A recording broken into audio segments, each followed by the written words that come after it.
Hey guys, Coach Keppner here. I'm going to give you a 2-for-1 with fight study because I'm going to do 2 amateur fights. I'm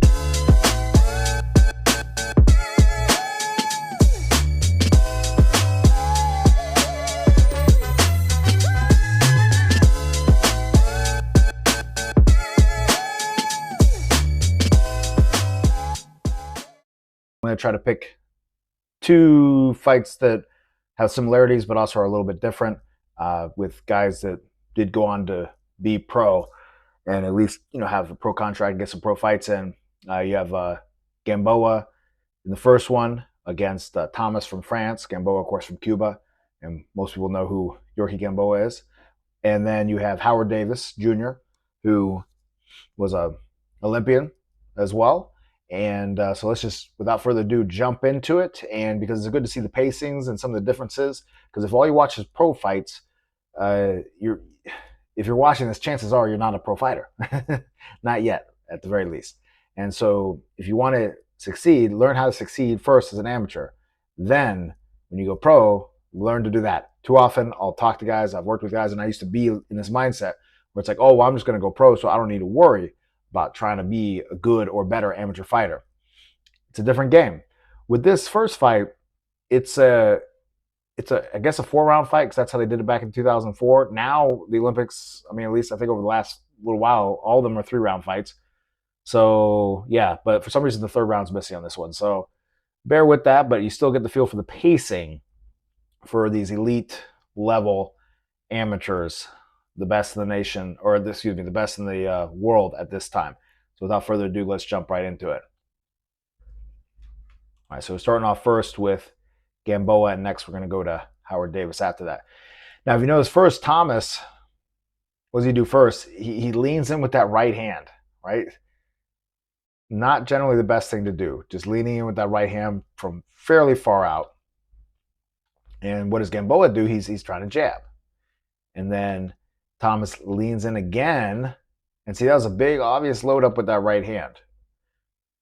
So here he steps big. And Gamboa, I thought, actually dropped him, but it definitely wasn't a knockdown because if you watch it in slow, and this is where you could make the argument that he could have hit actually with the scoring part of the glove and made that actually be something. So nothing jab by Thomas. And then look at that. He does his little skedaddle type step.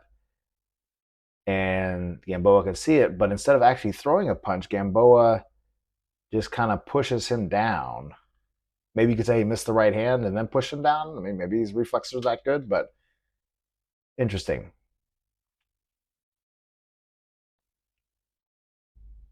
Again, Gamboa. Now, a great example there. Thomas almost got that, or maybe got that left hook in, but let's watch this real quick with the feint. So Gamboa does that little feint, and Thomas does what you want someone to do on a feint, and typically slap down. And that's a good thing. See that? And it was just by that little movement that made him slap down like that. Let's watch that one more time. So here, boom. And so, example, someone does that slap down like that. That means you probably got your hook off of a feint. So he drops down again to try to encourage that same feint. And it's either jab or hook, it's hard to tell. And if you see Thomas, he actually didn't get that check hook because Gamboa got inside of it. And that's something that people that underappreciate, underutilize, and don't think about is if you're coming in quickly or going out quickly, you get out of the hook, you get inside of the hook, and then it's not a scoring shot.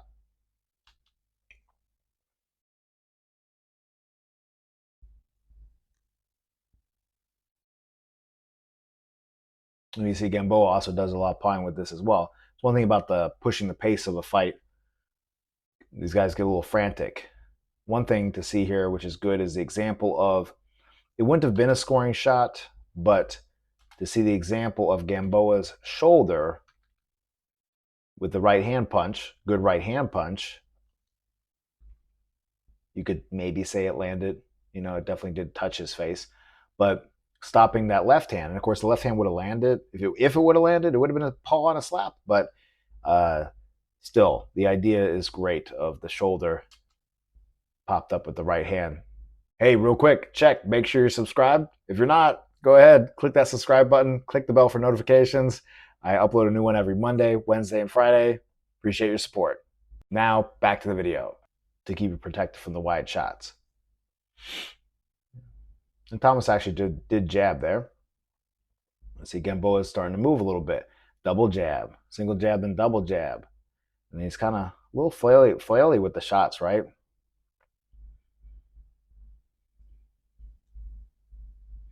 But you'll notice Thomas, see, Thomas just tried to get a lead hook again. And Gamboa is the one doing the jab. Jab, lead hook, not in range. Here, Thomas is trying to cut down the ring, and that's one of the better things he does, but we got to cut down with the jab. You're just cutting down with big shots. That's not good. Good little head movement there.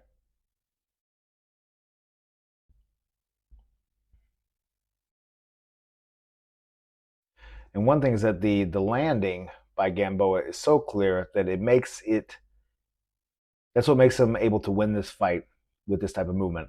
Watching a lot of amateur fights, sometimes this amount of lateral and backwards movement, some judges will see that as the other guy controlling the ring. So if punches are super close, trying to see if that punch landed, then they might not give it to you, even if you thought you were dominant.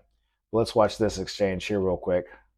You'll see here, paw by Gamboa, maybe a good hook to the body there, perhaps. And then the guy's inside of Gamboa's hook, and then Gamboa tries to do this.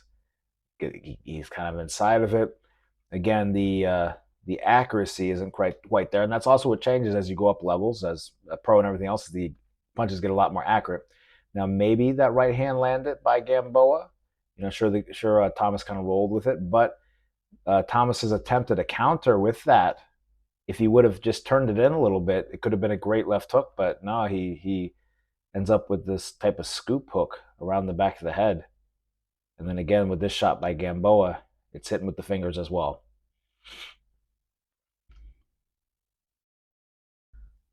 They're trying to work out of the clinch, even though someone's trying to get the clinch. And again, a great 1-2 there by Gamboa. So here Gamboa goes high with the jab, which does allow a certain element of control. But the way in which he threw it, just to be Super Monday morning quarterback, he could have shot that jab right for the target areas and scored a jab. All right, but anyway, he got that, and then he goes right for the right hand. That's a great scoring shot inside of that. And then here comes a probable another slap hook. It's hard to tell with the quality of the video by Thomas. But you have a for sure land. Oh, well, yeah, it was a slap hook. He just got called for slapping by the referee. So for sure land by Gamboa. And now, you know, just to keep everyone honest on hitting with the fingers and things like that, right after this shot here, there it is. So you see Gamboa making connection points, again, fingers. When that's where it would have been much more beneficial for him to shoot some straight shots off of that. Because you can get disqualified for pawing or slapping. But again, these Gamboa got better at this as he went to pro. But remember, this is the high level. But what's winning in the high level? It's the movement, the reflexes, and the jab in that right hand. That's what's getting it done. All right. So that was round 1. So Gamboa outlanded 9-8. I would say it was probably more than that.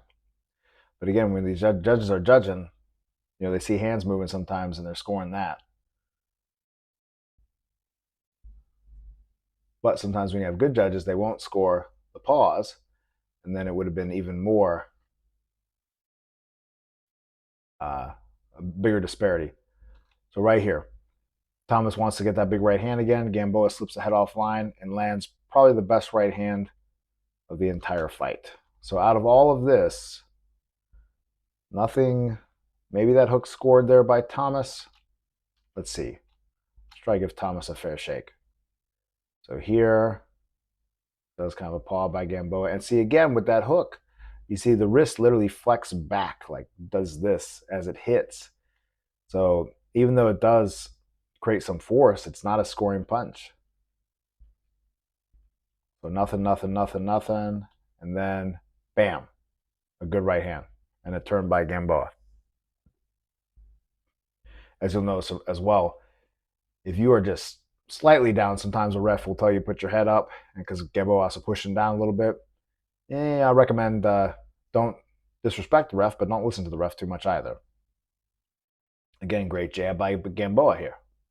Right there. Pop. Beautiful. And then he's back to the lateral movement. Notice he's square with the feet close together when he's doing the lateral movement.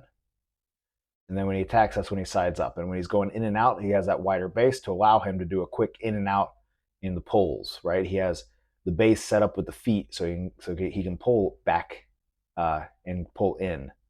Good little just movement there by Gamboa. Kind of a back of the head style shot there. He's Gamboa holding at least for the moment there, and then Thomas is kind of keeping the hold tight there.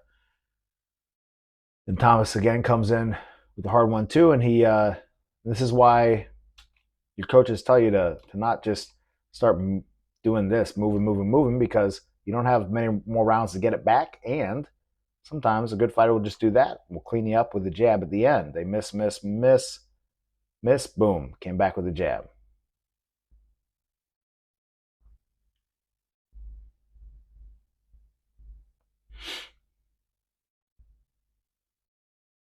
It's amazing how many things are not landing, right? Yeah, look at the work rate. It's a very competitive fight. That's one thing as well, is that if someone's holding you underhooks like this, I know I haven't done that video yet on all the breakout holds. I promise I'm going to do it soon. But one thing that I wouldn't go over in the video, but it's a good thing, is see how he's bouncing to show that he's ready to work and it's not him trying to hold. And also it does provide a little shoulder bump and make it kind of annoying for someone to hold you. There's some fighter that did that recently as a pro, and I just can't remember who it was. I'll love to show you a clip of that. Did that right hand land? The same thing, slip offline with the right hand here. Thomas, it's kind of obvious he's trying to step in with that left foot first to shoot the right hand. And that's one of the fallacies I personally think about, always trying to throw a right hand with a step in with the left foot first. And not quite, but a judge could possibly score that just because they don't have the ability to go back and rewind it like we are.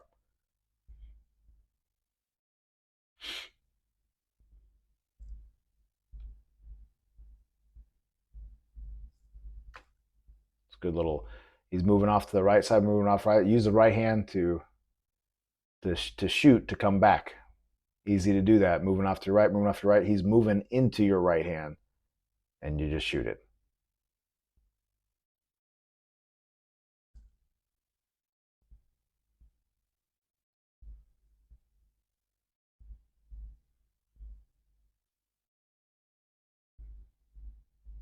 Good again. Gamboa putting out the jab with the movement.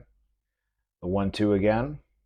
Again, such a fast pace here. Didn't get the 1-2.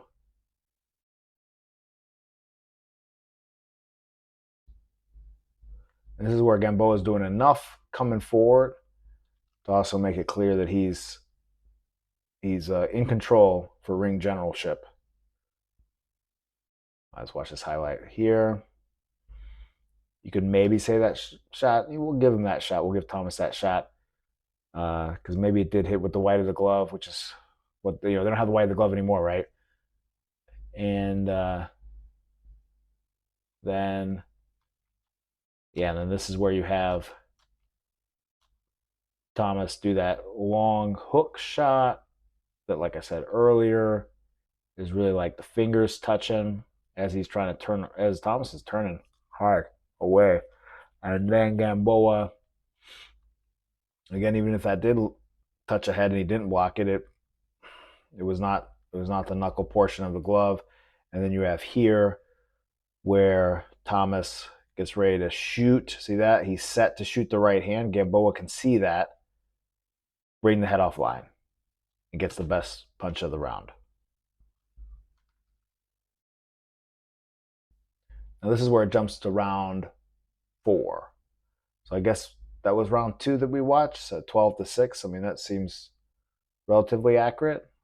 It sounds demeaning, but I don't even know if Thomas got 6 out of that in terms of true punches with the knuckles on the scoring areas.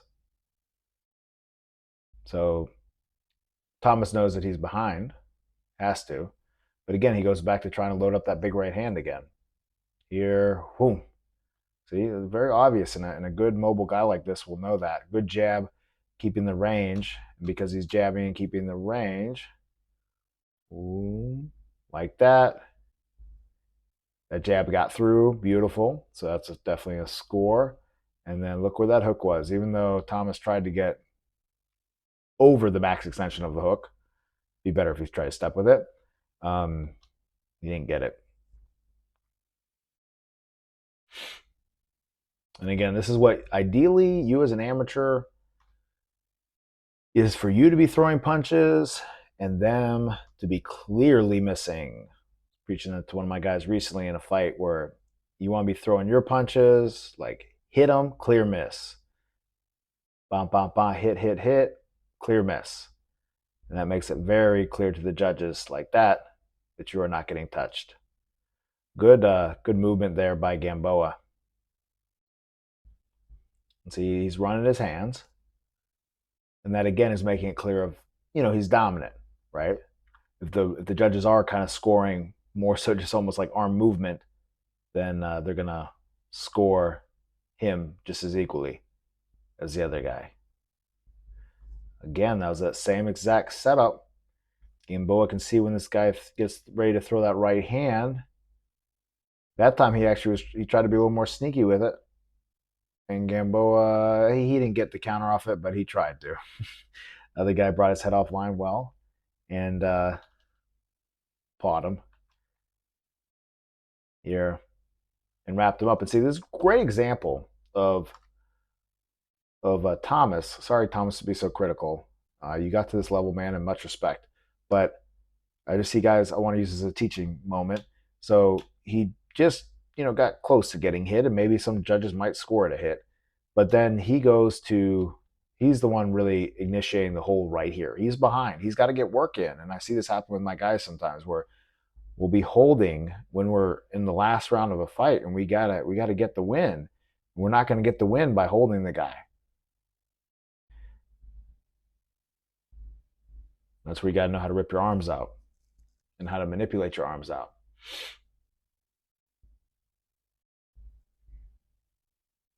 As of course, Gamboa a little bit with the roughhouse tactics, and then goes back to the movement and comes forward with a flurry of shots.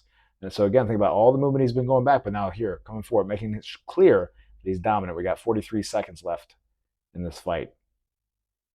And again, classic thing is that Thomas is not utilizing the jab to go after the guy. And that's what happens when you don't use the jab to go after an excellent lateral mover like Gamboa.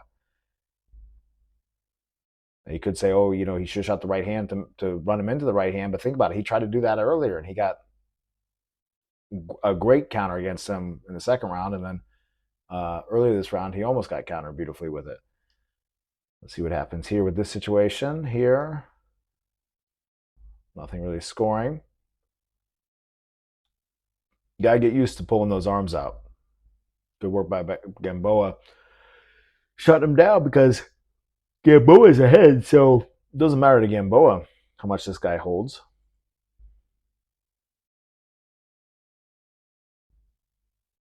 If anything, we just burn the clock right now, then Gamboa's got the W.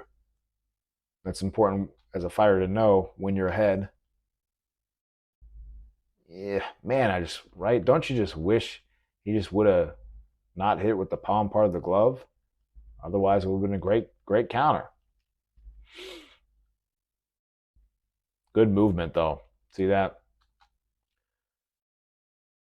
And that's where, again, the jab. There's not jabs by Thomas to disguise the right hands and the left hooks. So therefore, Gamboa's sharp. He can see it. Then he can outmaneuver it. And now Gamboa... Now, interesting, too, and the round's over, and the fight's over, and Gamboa got the win. Now, right here, Okay, so yes, Gamboa has his left arm under Thomas's right arm. Absolutely. But if you'll see here, Thomas has his left arm around Gamboa's right side. He is participating in the hold. If he doesn't want to participate in that hold, there's nothing stopping him right now with where his hand is to pull it back and around. All right. But again, a Monday morning quarterback, but I'm just using this as teaching experiences. No direct criticism personally to these men. And so he got the W on that one. Now let's go to another amateur fight, because like I said, 2-for-1 in the Howard Davis fight. Make sure you stick around to the end where we analyze the knockout. This Howard Davis fight is 132. And this is in the Olympics back in 1976. Now, one thing with Olympic boxing, there's been a lot of corruption, right? And there's corruption at every level. And doesn't mean that everything is corruption. Doesn't mean if you lose your fight that it's automatically corruption. But there is just a lot of corruption. And one thing with the Olympic team, so my father's friend Jeff McCracken, who was all-service champion, he got picked for the Olympic team the year that Carter boycotted the Olympics, and so he got picked for it. So it's not someone that didn't get picked for it that was making up some crap. And he got picked for it. And he said that he was picked for it before the Olympic qualifier. They told him, you're on the team before the Olympic qualifier. And other people who have not made the cut have told me this. The same thing's happened to them. So I've heard from people that have made the team, people who haven't made the team. So there's a lot of politics involved. But anyway, and to be clear, I'm not trying to like infer something with Howard Davis or anything like that. He was definitely a elite level Olympian boxer. Of course, this is in the era of Muhammad Ali coming off of that. So, of course, Sugar Ray Leonard mimicked Ali a lot. And, of course, Howard Davis mimicked him a lot with the more long step movement. And, of course, what Ali did great was that great jab. Great in and out that Howard Davis does throughout this fight. And he does it here, jab, out. And that's what gets him just far enough out of that right hand, because the longer guy in the circle jab. Moving with that jab off to your lead side, such a basic thing. Was that the parallel block that Kenny Weldon was talking about? Right? I think it is. And I doubt he got it from Kenny Weldon. But you see, it didn't make Howard just not want to jab the body. There's no effective counter off of that. So now big reach with the hook. See, Howard Davis is doing the jab, and we got the big hook. But Howard Davis gets caught right there because he gets a little bit too close with that 1-2. So boom, boom, put it back one frame. It's so unfortunate that it switches camera angles at that one moment. But you see how close he is with that 1-2, and he's a little bit stuck. And then you can barely see that glob of white is the other glove from Asprilla. Drops him. See, Asprilla got power. Remember, just because you got power doesn't mean you rely on your power. You have to build up your boxing. See, the big hook or the big right hand. Boxing is far more complex, and the jab. The most important punch in boxing is the jab. It's not because it's the most powerful punch, but because for all the reasons that you know. So again, Howard is doing a good job. He got dropped, so he's keeping some range, and he's doing a better job of keeping that range. If anything, you could argue he's keeping his base to get a little bit better to allow him to be better at moving. Because think about it, you spread out, you kind of get stuck. See there? Now, if he wants to go in and out, that's where that wide base of just in and out works. And good double jab there by Davis. One thing I would say with that chin down would be helpful. One thing that was good there was how he jabbed off like a typewriter going one way, and then like he reset a typewriter, put it back over here. So the man's not sure. And you see actually there's a good feint right there. So Howard is feinting, and that again is going to make it difficult for the guy to tell when the actual punch is going to come, and so therefore to try to counter the actual punch, because remember he got dropped by a counter earlier. So he feints down. What does the guy do? He drops his right hand down. Typically that would tell you can catch him with that lead hook. But of course that'd be a little dangerous in a situation. And see, in that situation, same thing. It was a feint, and Howard didn't gauge the range right and got touched. Feinted again. Good double, triple jabs. Getting a little spread on his base, though. Good job making a lot of space going backwards. Now, that's one thing is with a guy that makes this amount of space going backwards on you, like, yes, Howard is trying to get the hook as he goes back. Hook, right hand. Uh, Not lunging with the punches would be the key, right? Doing your double, triple jab Asprilla would have been the ticket on that. Good. Howard pulled out of that one.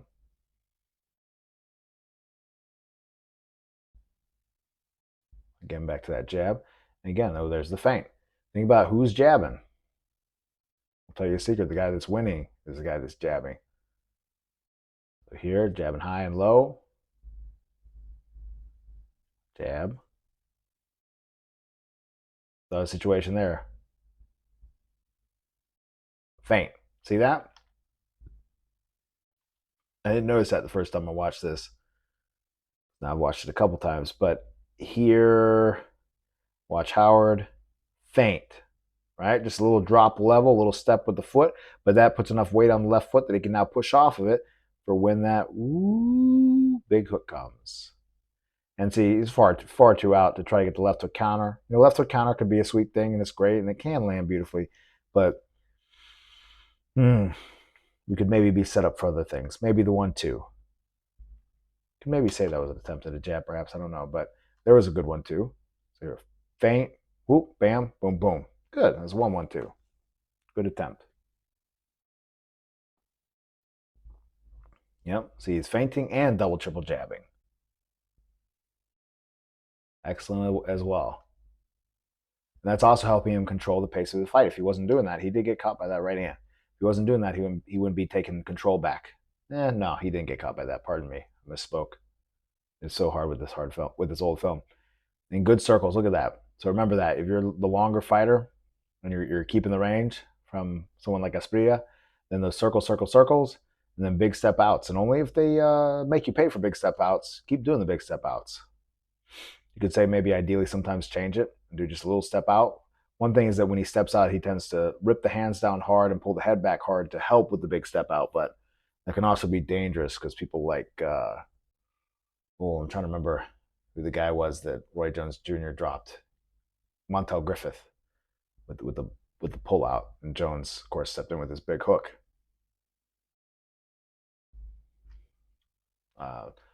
Davis got a little bit close on his circle to the lead side here, and seemingly got caught by that right hand. Good with the jab. Jabbing low and high. Good. And I love that. Oh, hey, look at the feints and little step backs. Keeping range, not smothering himself. Here. So there's a good example of, again, some basic classic boxing, guys, the best stuff. So he feints here. That draws Asprilla in, and Howard maybe gets the left hook and the right hand off of that. Watch it one more time. Feint, boom, boom. And then back to the jab again. Again, he who jabs is he who normally wins. And there's a reason. We all know why. Again, another example. Asprilla biting on the feints. Feint, boom, boom. Beautiful. Let's watch that one more time. Feint, boom, bam, bam. And then maneuvers him a little bit with his left glove. Using the jab again. Think about how many jabs he's thrown. And because he's throwing all those jabs, he can get away with a lead right hand here and there. Lead right hand. But he's feinting and jabbing. Jabbing. When the guy is set up and ready to attack, Howard isn't there.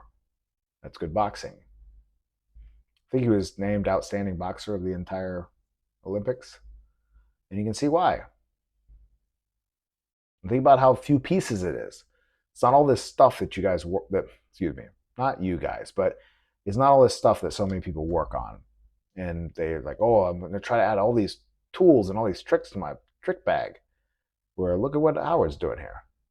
Here. Oh, a little bit out. 1-2. See, that was a great example of he's in, little step back, boom, boom, 1-2. Off those step backs, the 1-2 is oftentimes going to be more available than perhaps a check hook. Again, check hook can be great too, but especially at the lower levels for all the reasons that I mentioned earlier.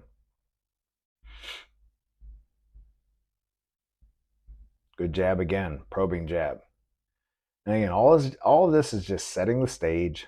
It's just putting Davis in the right places and in the right amount of control. Boom, the 1-2.